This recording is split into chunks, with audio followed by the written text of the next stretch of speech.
Steve, thank you very much. Terry, Jennifer, Derek. I have a great job. I get to work with a bunch of people like this every day. You name the issue out there, I can go find an expert in about 5 minutes to give me the download on it. And they're now here to do that for you. So if you have individual questions on any topic, we'll toss them out on the front row. Thank you very much for all of you guys. It's a courageous thing to be living in this area and dealing with what's going on. But I have a specific question for Sherry. So we listened to all these great patriots of this country, and we wish we had John and Abigail Adams today. But we're talking about this. Why do your colleagues on the Hill just sit there and let this idiot walk all over us? Why didn't we let them take the shield down in Czechoslovakia, in Poland? These are, like you said, little by little. Why are we getting angry enough? What's going on with our military people on our side on the Hill? I'm confused. We talk about this. Why are we walking our talk? Well, I'm not going to give my well, I used to wear a uniform, but my fellow military officers a pass on this completely. The military does have to follow orders, and while they can express their dissent with their civilian leaders in private, once it's past a certain point, they only have two options. They can either say yes, sir, or they can walk out and resign, and that is a step that it's very difficult for those senior leaders to do because it's considered by many to be tantamount to mutiny. And so it's a very difficult thing to do. But I have to tell you, some of the stuff that's been going on, this most recent defense force structure plan that's come out, it's nonsense. And the fact that the military say, no, we can handle it, we can do everything we need to do with this, they're not reading the same intel reports I'm reading, and I'm not even reading the secret ones. It's very, very difficult, and Congress is split. You know, things are tough financially, and America has a historical propensity to think when a conflict is over, we can save a lot of money by cutting down the military and using the money elsewhere. Folks, if you read the modern history books, that has never worked. And while you get some short-term benefit in savings, you pay later, but you pay not with money, you pay with the blood of young men and women of the United States of America. And that's something that we do need to take a stand on. Let your congressmen and senators know this cannot stand. You must get a change. But I have to tell you, I am not overly optimistic with this particular administration in place that we're going to get them to change. Front row here, go ahead. Yes, so a couple of questions. For Ms. Marshall on the upcoming religious liberty cases. Given the court's reasoning in Romer and then up to Windsor, how do you see those playing out? It doesn't look very good to me. And if not, what's the next step? And Mr. Bucci on China, if you could speak to their intentions and aggressive actions lately in the last several years. It's very scary what they've been doing and how to respond to that. Okay. Go first, yeah. Sure. On the HHS mandate cases, I think no doubt many things will filter into decisions as they always do. But I think we have some new and interesting questions to go before the court with regard to free exercise of religion and how that extends into the workplace. You have the precedent as well of Hosanna Tabor, which dealt with some workplace religious liberty issues. So lots of dynamics going on here. I think the most important thing for us to communicate in the interim is what the court should do. The court should respect the religious liberty of the Greens and the Hans and the many others like them, the Little Sisters of the Poor, the charities that are also affected. By the way, you may know that there are these for-profit cases, the businesses, the family-owned businesses that are before the court right now, but there are many other nonprofit, the charitable Little Sisters of the Poor and many others who are working their way through the courts.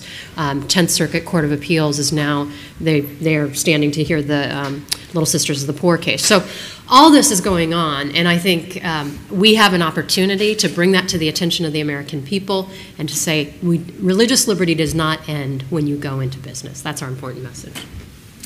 And China is a huge threat right now. China is feeling its oats. It's spreading. It's an economic power. It so far has not tried to make itself a global military power, but it really believes that it is the regional military power, and they draw the region pretty broadly. In fact, every country always thinks we should go back to whatever map was drawn when they had the biggest extent of their power, and China's no exception. And they had a big extent of their power at one point. And they're pushing around countries that are our allies and friends, long-term allies and friends, and we need to stand with those countries and push back.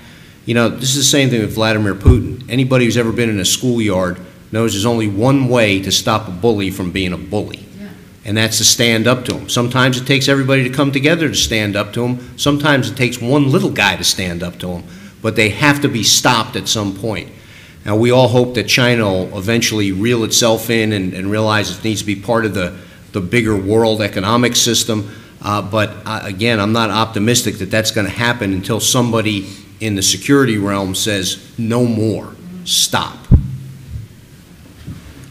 Let me go to the back and I'll come back up. Yes, sir, in the very back. Go ahead. Yeah, go ahead. Very good. Thank you. This is what I came into the dialogue. I was unfortunately engaged with another, but I observed in here about solutions, and one of the concerns I have is the defense of traditional family values. And I just feel like there's this wave coming over of addressing gay marriage support, which I'm not sure how we're going to fight against effectively. And I really wish to get some hope in that regard. And I'm an attorney by profession, and so I hear the issue of legal protection. I know the arguments on it. It don't make me feel any better, but at the same time, what hope do we have to bulwark this issue against? And I'm really sorry if it's been addressed significantly, but I really would like to hear it. I'd like some hope. Happy to do that, and I have two causes for hope. Number one is that I'm so grateful that you know the arguments, and that we have to recognize is not true of most of our neighbors. So when we go out and make the case, particularly my colleague Ryan Anderson, who's been lecturing across this country at law schools and colleges and so on, and he will lecture to packed rooms, and it never fails that multiple students come up to him and say, I've never heard this case before. I didn't know how to defend what I knew in my heart. Or if they're on the other side of the issue, they say, I don't quite agree with you, but you've given me some things to think about. That is encouraging. It means that each of us needs to be equipped with how to make the case for marriage as the union of a man and a woman, and to share that with our neighbors, and to begin now and to do it with discipline for the generation to come. The second thing is a negative reason that the opposition is overreaching so drastically. It's not now just the debate over the definition of marriage. It's whether those of us who disagree with some jurisdictions who have redefined it, will we be able to speak our mind on this? Will we be able to live consistent with what we believe on these matters? And if we can use this opportunity, I would appeal to you to use these occasions of overreach to show people what is in store here. It is a real silencing of dissent, not a message of tolerance. We're not seeing a vision of tolerance play out here. We are seeing, in too many cases, a vision of intolerance. Let's tell that story. Yeah. We're considered bigots, One thing I want to add, Jennifer's team put together a wonderful booklet. It's about this size, and it's called What You Should Know About Marriage. She's actually going to have one. She'll hold it up for you.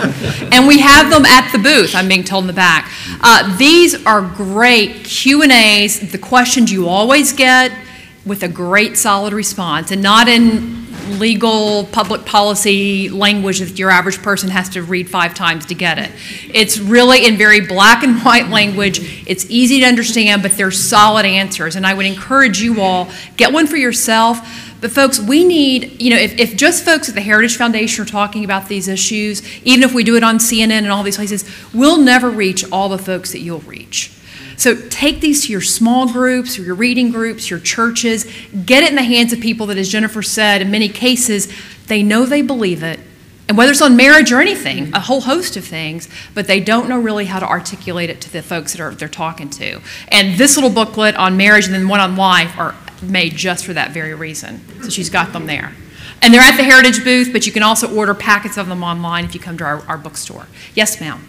Yes, I just wanted to comment on the "you lie," with the Representative Joe Wilson. In case you guys might have missed it, it was either yesterday or the day before. The whole "you lie" thing had to do with illegal aliens being covered under Obamacare, and they were like, oh no, well, it was just announced either yesterday or the day before that they are in fact being allowed to participate in the exchanges. That's right. And their information not being turned in to the immigration services. Derek, do you want to comment on that at all? No, that's exactly right. I can't say I'm surprised, but yeah, right. I just want to make sure I didn't miss it. Right. Great. Yes, ma'am. I had an observation to make. I understand this lady here, her frustration. I was in the IRS targeting symposium yesterday, and the longer I listened to the people in the symposium, were all people I admire, the angrier I got, and I had to stand up and say, so what are we going to do about it? We can't keep talking about this. We have to do something. The other thing is, for Ms. Marshall, this is kind of a religious liberty thing. It's also an educational freedom thing, etc. The Rodnicki case, the German family, and I could not figure out why the DOJ was going after them so hard. It didn't make any sense to me. Not that I trust that group up there, but it didn't make any sense from their perspective. Why are they going after this family so hard? Well, the Supreme Court refused to hear the case, and all of a sudden, oh, you can stay and do whatever you want. But with the Supreme, tell me if you think I'm right, because this is why I'm coming up. This is the only justification I can think of for why they did it.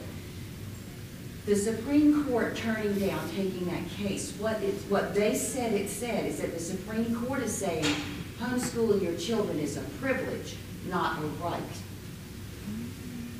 So if that's how they're taking it, people who are homeschooling and sending their children to Christian and private schools had better sit up and take notice, because your government is telling you your children don't belong to you. Your government controls your children. So is that what you see that's what I'm thinking that the DOJ was after. They were looking for that. They didn't want the Supreme Court to take the case. They wanted them to turn it down. So I think there are definite, the particulars of this case involve international law dynamics and other things, which if my colleagues want to comment on, I would welcome that. What I will say, though, is I think we have many more ready signs of where this administration stands with regard to parental control of their children's education that would lead me to some of the same conclusions, that they would like to stamp out some of the options. We see that in the DC Opportunity Scholarship Program, where they would reduce it to almost nothing. We see that filtering down the Common Core. They're trying to get that into every school, and they would like to see it in private schools and so on. And then it filters down in the liberal logic that we're seeing at work in New York City as de Blasio kicks the very successful charter school children out of the places where they've been meeting. So it's a logic that runs through, I think, a lot of decisions we see on the part of liberals. Yes, sir. I'd like to ask Dr. Bucci, what is the probable risk of an electromagnetic pulse attack? Judge Janine has had a big series on the loss of the whole grid in the United States. She had Woolsey on, the former CIA director, who said that we're a bunch of ostriches, that we're ignoring it. And he said it's really simple to carry out an attack. What do you think the probability is that we might get hit in the next 5 years with an electromagnetic pulse attack? Well, there's a couple of things. One, you can have an electromagnetic event that's catastrophic that doesn't come from anybody. It can happen in nature. The sun does it periodically, and we're a little overdue since the last one that happened. And the last time it happened, we didn't have quite as many electrical gizmos in all of our pockets as we do today. But you can also do that same sort of event by detonating a nuclear weapon in an airburst above the ground, where it doesn't even do anything bad on the ground, but it zaps everything around you. Or you can do it on a tactical basis. Everybody always thinks, well, it's just nukes. Nobody's going to use a nuke to do that. That's a dubious assumption, but you can do it on a tactical basis and take out all the electronics, say, in a city. So even if they're not trying to get the entire grid, they can take it out in a city and cause havoc in a system like ours.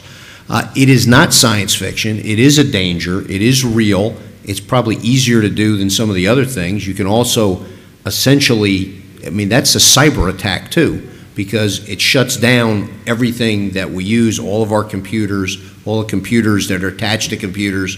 It is a significant risk. Unfortunately, a lot of people blow it off because most of the advocates for protecting against EMP are frankly some of the smartest people we have in this country. But sometimes they come across like they're wearing tinfoil hats and they're into science fiction. They're not. They are honest to goodness, brilliant people who have weighed the dangers and figured out we are at risk. It is something that we could work on, make ourselves much more resilient against, and be able to survive, but you do need to have some backup plans for this sort of thing. When all of a sudden your little cell phone isn't working anymore, your car won't start because the computer in it is now zapped, and all of our just-in-time logistics, all the stuff that brings all of our food and every other commodity into this country suddenly stops working. If you have not seen the National Geographic dramatization called Blackout, I recommend it. I think you can probably go on the National Geographic website and get it. It's about an hour and a half long, and it is scary as heck, and it is not that science fiction-y. So I would recommend it. It is a great risk, and it's something we do need to protect ourselves against. And ballistic missile defense helps with that, because hopefully if someone shoots a missile to do that air burst over an area of America, you hit it with the missile first, and you eliminate that risk. So ballistic missile defense is a big part of protecting us from not just missiles landing and blowing stuff up, but this sort of EMP event that could gravely affect our entire society. And I would just add that there's a great heritage resource on that as well if you're interested in missile defense and EMP, which is a film we did called 33 Minutes, and it's 33 minutes long. 33 minutes is how long it would take a missile from, say, North Korea, the longest to get to the United States. But it has great information on the EMP as well, and you can find that on our website. Yes, sir. Two of things. One, an EMP weapon would probably be fired off of a transport ship. Very likely. You would have 10 to 15 minutes or less. It would not have to take out the entire United States, take out New England would be pretty bad, take out Texas would be terrible. but my main point I want to bring up is China has signaled us their intent by backing Russia's efforts in the Ukraine. When they back Russia, they're saying, we think that's a fair thing to do. If Russia succeeds, then China will follow suit. Don't you think? You are absolutely right. They are hoping that Vladimir Putin will get away with his land grab, because that then gives them the opportunity to say, well, historically, the Senkakus have always been part of China, so we're just going to take them. We don't care what the Japanese think. Same thing with the other islands and the other areas that they have made claims. They are watching our reaction and the West's reaction to what's going on in the Ukraine very carefully, and they are really pulling for they don't even really like Putin, to be honest with you, but they're hoping he gets away with it, because that then sets a precedent for them to take similar actions against countries that are allied with us. Yes, sir. Yes. Okay, yeah. One problem I have with the way conservatives, people on the right speak, is I think we are way too nice and way too kind to the left. All right. We let them make us call them liberals. They don't deserve that compliment. George Washington was a liberal. Our founding fathers were liberals. Liberal means a lover of liberty.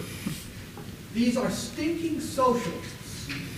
I don't like them. And I always get upset when I hear our leaders on the Hill, oh, my good friend across the aisle. If he's your friend, then I don't like you. Oh, and by the way, I've already defined myself. I'm not a classical liberal. I'm an honest to goodness real liberal because I like liberty. I'm a progressive. Not because I like what the leftists say about it, but because I like progress. Technological progress, economic progress, educational progress, social progress. It doesn't mean sodomy. Social progress means greater love and respect among people generally. So I'm a progressive, And I am furious when we, the progressives or the liberals, we should call them leftists and start nailing that home. Oh, and also, by the way, the opposite party of the Republicans is not Democratic. So if we got to do, they can keep their own name, but they're Democrats. They're not Democratic. The Republican Party is far more Democratic. I'm not a member of either party. I'm a constitutionalist, all by myself. There's probably a few more in this building, at least this time of year. Yeah. But I think I've driven home the rant. I invite you all to think about it. It's a good thought. Start thinking about what you mean when you say that. It's a good thought, and it gives me an opportunity to promote something for Heritage, so thank you. One thing that we've always done, but we've been doing a lot more under the leadership of our new president, Jim DeMint, is really not just clap out for Jim. He's speaking tomorrow. Be sure and also to buy his new book, Falling in Love with America Again. But one thing that we've really done is not just having the right policies. Heritage has been around since 1973, as a lot of our other friends in town, producing good work. And so this has been happening all over the country at state think tanks and other places. But getting people to understand them and to care about them and understand how it impacts them is really the next step in getting people to adopt it and vote the right way. And so we've been doing a lot of market research on how to talk about all the individual ideas that were talked about up here. It's greatly what informed Solution 2014. Yeah, we state the problem, we put the solution, but the talking points we crafted very specifically, not to fool anybody, but to make it very clear, here's why you should care, and here's how it'll make a difference for you and people you care about. So when you use this language, it's built to convince a lot of folks that I know you're going to talk to that aren't at places like CPAC. So I would encourage you for that to do it. And just so you know, most people don't like the terms liberal, conservatives.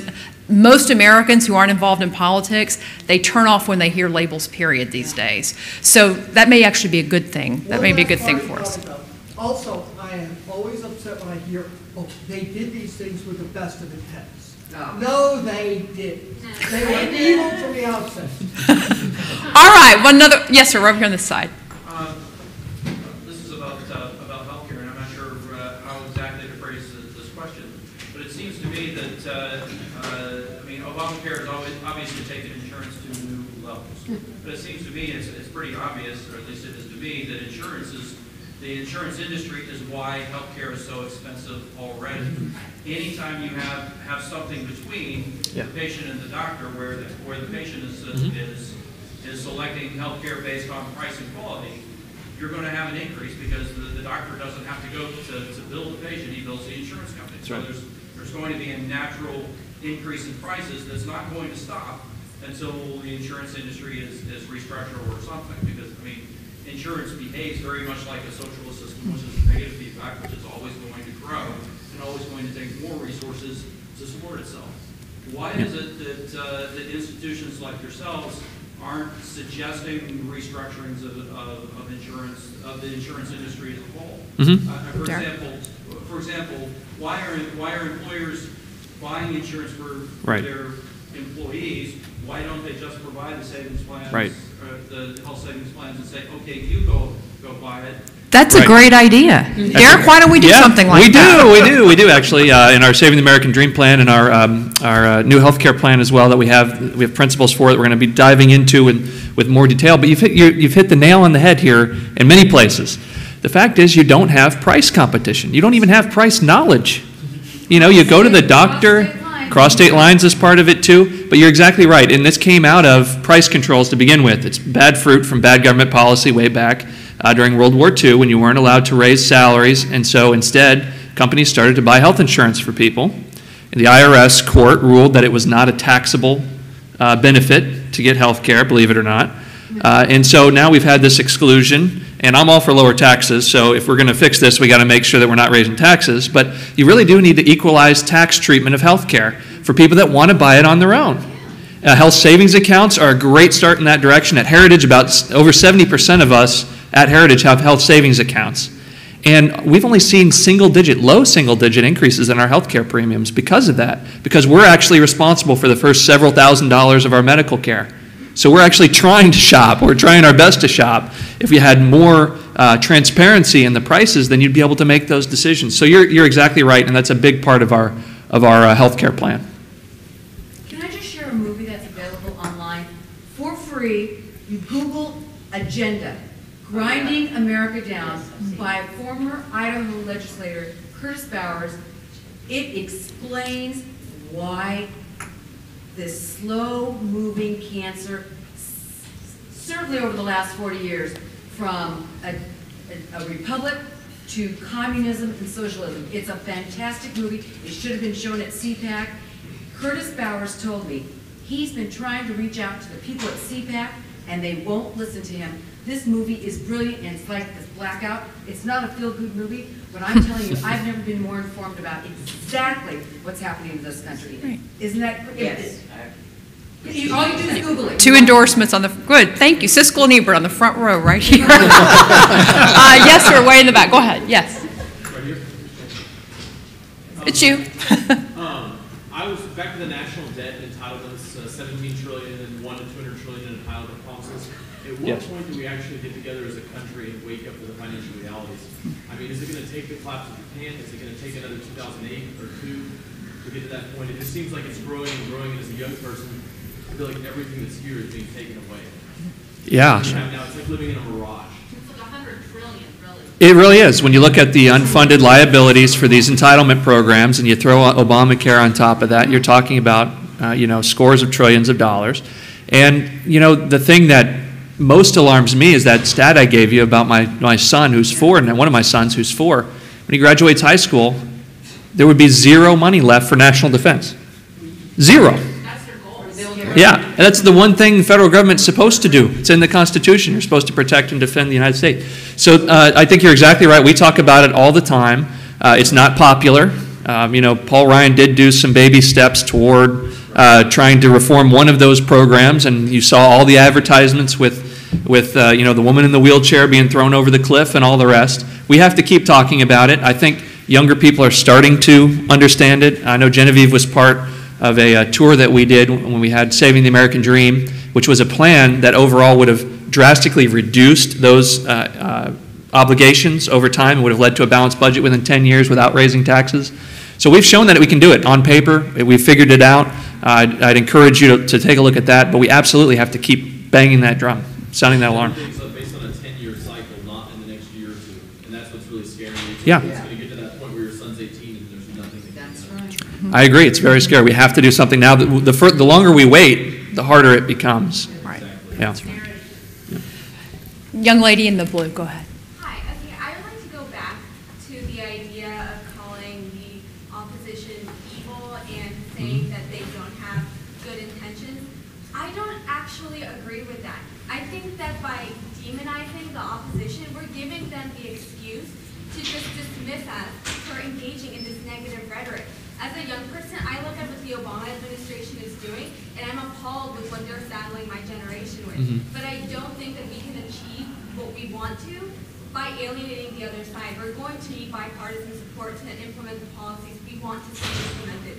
And we can't let them drag us down with the negative rhetoric that they implement by following that as well. And I think equally important to that is to have a positive agenda of our own. And so that's what we've found in our in some of the polling that Genevieve was talking about, is that it's not enough just to say what you're against. You do need to say what you're for. And that's kind of what I ran through on our health care plan. We've got 5 or 6 different bullet points that we've actually polled that have over 65% support of the American people. Those things that I labeled off, patient-centered, that employers, portability, state lines, all the rest. All those things, they're actually very popular, but we haven't been talking about them. So let's talk about why Obamacare is bad. We need to continue to do that. We need to repeal it and all the rest. But let's also talk about what our vision is, because frankly, going back to the status quo isn't that good either. We still had a lot of these problems the gentleman pointed out a minute ago, third-party payer problems, and the fact that we just don't know what health care costs. When you don't know what something costs, you can't make those rational decisions. Yes, sir. I think we all agree the country has some very serious problems. And it seems to me the only solution, or the most practical solution, is number 1, we have to win the Senate in 14. We have to win the presidency in 2016. And once we have a president, a Republican conservative president, between 2016 and 2020, he needs a plan, a vision for the country so we can put it back in shape. and restore leadership and exceptionalism. And I think Republicans, frankly, are asleep at the switch. They need to wake up. We don't even have a plan for the country. We no vision for the country. We don't have policies for the country. How can you run a big organization like the United States, as great as we are, how can you run it in these difficult times without a vision and plan for the country? And it's absolutely critical. And it seems to me that, number one, Republicans need to go on the offense. I mean, they're asleep at the switch. We need to go on the offense. Two, we need to unite. We can't sit and have this infighting and fighting each other all the time. We have a common enemy. We need to get together and work together. And number three, we need to put together a strategic vision and plan for the country and implement it, obviously, as we move ahead. And number four, once we do have that in place, we need to communicate it nonstop so that people understand what our vision is, where we're headed, and so forth and so on, so we get the votes to win in 2014, 2016. And ultimately, this plan would be used to restore our country back to where we want to be. And it seems to me that heritage is an ideal spot.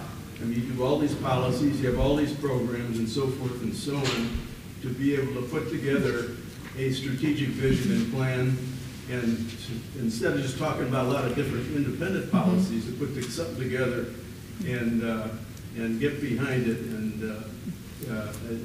try and get the government to implement it. Thank you. You're very right. And I think that this is something that Heritage actually has a track record doing. When Ronald Reagan came into office, we had produced something called Mandate for Leadership. And at the end of his presidency, it was just about 60%, 63% of it had actually been implemented. And this went through a whole host of government agencies, not just what are the right policies, but how do you go about implementing those policies once you get them in place. We were actually working on a very similar document back in 2011, preparing for 2012, but the current administration was not interested in our policy blueprint. But you can be assured that now I know you're shocked. That very kind of thing we'll be putting together again. But I think you hit also on a very good point of you have to elect people who are about going on the offense and who are not just talking about principles but are interested in standing up and doing everything they can to further them. On that end, I would just encourage you all, if you're not familiar with our sister organization, Heritage Action, they do a very good job of helping people understand which politicians, which elected officials are doing that and which ones could do a little bit better at times. And what's important is not that they just hear from us, but that they hear from you, because you all put them in office. So again, that's something else, that's a tool that you can use and you can tell your neighbors about in terms of really tracking and watching folks and what they're actually Jimmy, doing. can I just add two things to that? Heritage Action also did a great day-long policy seminar with 10 different members that came over with 10 actual bills that are in actual legislative form that would be very uniting to conservatives and I think to the country. And so I'd encourage you to look that up. It's included the Labrador bill that Jennifer mentioned, along with a plan to end Fannie and Freddie, to wind them down, along with a lot of other good plans. So I encourage you to look at that. And then the other thing, what I would only add to what you said, sir, is I think we also got to demonstrate that we do care. Teddy Roosevelt said, don't quote him very often, but I think he was right on this one. People don't care how much you know until they know how much you care. And I think that's very true, and that really hurt us last time with our particular nominee. If you look at the exit polls, with the Republican nominee rather, that people thought that he didn't care about people like them. So I think we need to also express that. That's right. Here, and then I'll come back. Yes, sir.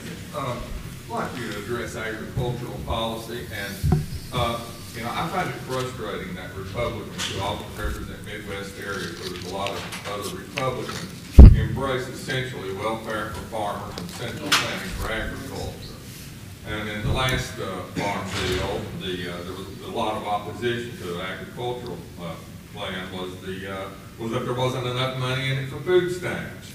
Yeah. Why do Republicans who profess to believe in a market economy continuously embrace central planning in agriculture? And I just say amen. Amen. We fought with some other good allies on that issue this last time. In some ways, we made progress for a time. The House did at least split up the bill. You've had a decades-long unholy alliance between inner city constituencies and rural constituencies to each get their own.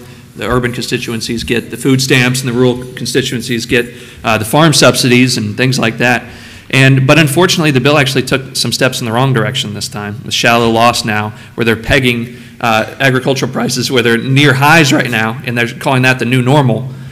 So we've got a long way to go on that, but we're trying to hold their feet to the fire on that one. I couldn't agree more with that sentiment. Unfortunately, we are losing this room in about 2 minutes, so we're going to have to call it there. Thank you all very much for your interest and your questions. Pick extra ones up at the back and visit the Heritage booth, and I'm sure folks here will be happy to chat with you further. Thank you. Thank you.